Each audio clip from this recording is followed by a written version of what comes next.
is where I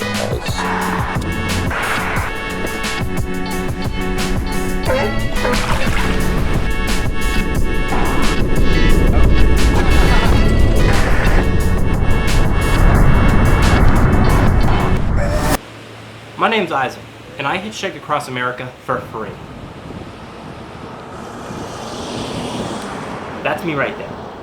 And this is the story of how I hitchhiked across America, or how to hitchhike, depending on how you want to look at it. Overall, I traveled 4,000 miles. I was given $30 and only spent 28 of them. I jumped 4 fences, got a countless amount of rides, and an insane amount of judgmental looks. I met some of the most generous and interesting people in my life. I slept on the side of roads, in strangers' cars, and couches. I didn't eat, or I ate for free. I saw the good, the bad, and the ugly of America. I'm so happy I got to experience it in my lifetime, and I can't thank the people enough who were so kind to help me. Wait, hold on. I'm so zoomed in. All right, thank you for the ride, I guess. Welcome. I don't know, any last words that I'll remember forever with this camera? Well, we'll be friends. So how does someone do this? Well, step 1, plan. So where do you want to go? When can you go? And what do you need to go? Step 2, packing. I packed what I felt was essential, and even a few unnecessary things. Since it was my first time packing, I certainly made some mistakes. Don't bring a guitar or a laptop. I don't know why I thought I was going to use either. Let's talk about what you actually need. You definitely need a backpack. Toilet paper, toothbrush, toothpaste, water bottle, deodorant, pain pills, baby wipes, socks, sleeping gear, clothing, and snacks. If you need help trying to figure out why you need these things, well, you shouldn't. Which brings me to my next tip. Stay clean. A lot of baby wipes so I can take horse baths. I have Lysol wipes just for my face. I don't have like disgusting acne the whole time. It will not hurt to be clean in any situation, because people don't want to hang out with some smelly, dirty guy. You'll just get picked up more. As far west as possible. I'm trying to get to Portland. Let's talk about the expectation versus reality. I'm gonna be honest here, this is not a movie. That is where I slept. Literally. Sometimes it would suck. Behind This path. Look at all this walking I'm gonna have to do. Ooh. All the way down there. Sometimes it was scary, sometimes it was boring, and sometimes I just wanted to quit. Yeah, I don't know, dude. I'm gonna be honest with you. I'm kind of just like, just done with hitchhiking. Like, I'm just kind of just like over it already. I got my quick, I got what I needed out of it, I guess. Like, I just did it. Went from one coast to the other, and now I'm kind of like, just over it. I feel like it's no longer fun. It's not gonna be fun 100% of the time. I had to do things that I wouldn't normally do, like going to the bathroom in the woods and having uncomfortable rides or interactions with people. You don't have any pot, do you? No, I don't. I don't smoke. Oh, you don't? No. Okay. Like one ride I had with this really old man, he kept having me pack his tobacco pipe for him, and he kept asking me if I was scared, while his 2 dogs in the back seat chewed on a deer carcass. But this was eventful, and this made me excited. What made this whole thing worth it were the memorable rides. I got a ride. No way. With bad rides come some really good ones, or just memorable ones. One of my favorite rides that I got was when I was in the middle of Kansas. So I am sweaty as heck. I'm still in Kansas. At a point where I was just so sick of the amount of cars that passed me. I usually just deal with it and, Jesus Christ. The night before, a cop picked me up and told me not to hitchhike on the interstate. Turnpike. There's no soliciting or anything. So I almost jumped on a moving train. But I was too scared I was gonna fall and lose a leg. So I risked getting put in jail to get a ride out of Kansas, when I tried to get one more ride on the interstate. That's when the Mustang convertible man gave me a ride. Something. Hi guys, I am fucking straight, and I'm gonna get laid when I get to North Carolina. No. I actually legitimately remember praying just to get a ride to Denver, because I was so sick of hitchhiking in Kansas. It was absolutely miserable to me, and it was so hot. And it was so weird because as soon as I finished praying, I was sitting on the gravel and a car pulled over to me.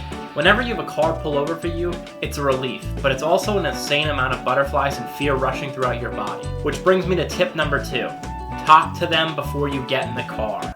My truck? No. I didn't know if you stopped for me. I'm hitchhiking across the country right now. You're a photographer. I'm kind of a photographer. I'll give you a ride a little. I'm only going to about Kansas City. That's perfect. But you got to give me a second. I've got to put my dog away. Okay. Otherwise, you'll leave. Thank you so much. No worries. Thank you. Try to judge the cover of everyone's book. Your judgment won't always be right, but for the most part, it's gonna be pretty spot on. I remember the first time laying eyes on this guy, thinking that he was one of the scariest looking people I've ever seen. But to my amazement, I would spend 2 awesome days with this guy, driving through Colorado, Salt Lake City, Yellowstone, and he was one of the most generous, fun people to be around. And I still have his phone number to this day. Throw me a text. I'll throw you a text. Yeah. Safe journey's over. Yeah, have a good one. You too, brother. See ya. Thank you for the ride. You know it, man. Another long and interesting ride was these ex-Mormons. I remember on the 3rd day, I went up to an older couple trying to smile and look as unthreatening as possible. Which brings me to tip number 3, smile. The name of the game of hitchhiking is all about social perception. You want people to make a judgment of what kind of a person they think you are. So if you look like a nice person, then people will think you're a nice person. I was like, this guy looks like he's like my age. What is he doing out here? Do I not look homeless or do I look homeless? No, you don't look homeless. Yeah. Also, just be a nice person. It works 100% more than just pretending. After long conversations with each other, I found out that they were ex-Mormons, and they had a lot of cult-like stories to tell me. They were just good people, but just not what I expected when I first looked at them. So tip number 4, don't judge a book by its cover, but also judge a book by its cover. When people say that you can't judge a book by its cover, they're almost always wrong. Trying to judge a book by its cover is a skill at the end of the day. You want to be good at this, to know if you're safe or not. But sometimes you can be wrong, but let's hope it's a pleasant surprise. Because one time, I was pleasantly surprised when I found I got picked up by a Philly truck driver. I got picked up in Montana, bright and early in the morning at 9 a.m., which I was kind of always shocked when a truck driver came and picked me up. But this guy was a black man from Philadelphia. Hitchhiking or? Yeah. Yeah. Hitchhiking across America. I started in Philadelphia. That's where I'm from. Oh, you really? Yeah, what part? North Philadelphia. Which I couldn't be more wrong about judging this guy by his cover. I found out that he was gay, and it was super refreshing just to have a legitimate conversation with a person who had a different perspective and experience, who could kind of open my eyes for a second, and I could put myself in his shoes, and kind of understand where he came from. He was one of the most open books on this trip, and shared every part of his life with me, which I was grateful to hear. I spent 8 hours with him, sharing music, both of our stories. I found out that we had way more in common than I would have ever suspected. If I would have never talked to him, I would have never known. Tip number 5, be a degenerate. After all, you are a homeless hitchhiker. If you want life to be fun, take some risks. So maybe go drunk sand dude. We're gonna get stuck out here. When I got picked up outside of Oregon on the coastline by one of the most beat up trucks I've ever seen in my life, or actually, I think it was a Subaru, there were these 2 unshowered men. How old are you, Isaac? How old am I? 22. 22? How would you guys? Who threw me in the back of the Subaru without any seats and a husky, which I was honestly terrified of because the guy kept telling me he was gonna bite me. They ended up taking me to some sand dunes and drinking and driving more than I could have ever imagined. But I had one of the most unexpected, cool experiences sand duning for the very first time. Tip number 6, know your lines. You're allowed to have fun, that's kind of what the whole point of life is about. But it's a slippery slope. On the border of Oregon, I had a man pick me up with a huge beat up truck with a trailer attached to it. And I also thought this guy looked interesting. I drove hours on end with this guy through the redwoods and the west coast. He took me to his house around 2 in the morning. And he let me sleep in his brand new camper on his weed farm. We ended the night drinking with a couple of beers, and his friend offered to give me a tattoo, which I honestly regret not doing. His friend also asked me to do cocaine with him, which I politely declined. Tip number 7, smell the roses. You're gonna see some pretty cool stuff. Take your time and enjoy it, even if it is just for a second. Enjoy a view or 2. The world can be a beautiful place. It's insane that there's no photo or video or words that can express the views and emotions and effects that they had on me. It was better than TV. I had to work for it, and the payoff was great. The West Coast head to toe was amazing. Oregon, Northern Idaho, Northern California, and also Wyoming for the views. I definitely recommend taking a look at these whether or not you're hitchhiking. Tip number 8, try to travel cheap.